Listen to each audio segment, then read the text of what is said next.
அதிகாரம் 38. துன்புற்றவரின் மன்றாட்டு. ஆண்டவரே, என் மீது சினம் கொண்டு என்னை கண்டியாதேயும், என் மீது கடும் சீற்றம் கொண்டு என்னை தண்டியாதேயும். ஏனெனில் உம் அம்புகள் என்னுள் பாய்ந்திருக்கின்றன, உமது கை என்னை அழுத்திக் கொண்டிருக்கின்றது. நீர் கடும் சினம் கொண்டதால் என் உடலில் நலமே இல்லை, என் பாவத்தால் என் எலும்புகளில் வலுவே இல்லை. என் குற்றங்கள் தலைக்கு மேல் போய்விட்டன, தாங்கா ஒண்ணா சுமை போல அவை என்னை வெகுவாய் அழுத்துகின்றன. என் மதி கேட்டினால் என் புண்கள் அழுகி நாற்றமெடுக்கின்றன. நான் மிகவும் ஒடுங்கி போனேன், நாளெல்லாம் துயரில் மூழ்கி வாழ்கின்றேன்.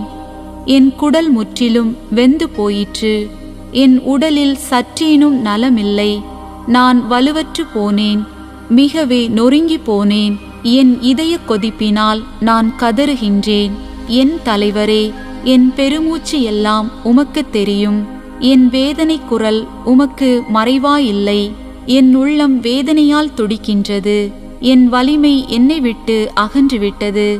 என் கண்களும் கூட ஒளி இழந்தன. என் நண்பர்களும் தோழர்களும் நான் படும் துன்பம் கண்டு விலகி நிற்கின்றார்கள். என் உறவினர்களும் என்னை விட்டு ஒதுங்கி நிற்கின்றார்கள். என் உயிரை பறிக்க தேடுவோர் எனக்கு கண்ணி வைக்கின்றனர். எனக்கு தீங்கிழைக்க விளைவோர் என் அழிவு பற்றி பேசுகின்றனர். எப்போதும் எனக்கெதிராய் சூழ்ச்சி செய்கின்றனர். நானோ காது கேளாதவர் போல் கேளாதிருக்கின்றேன், பேச இயலாதவர் போல் வாய் திறவாதிருக்கின்றேன்.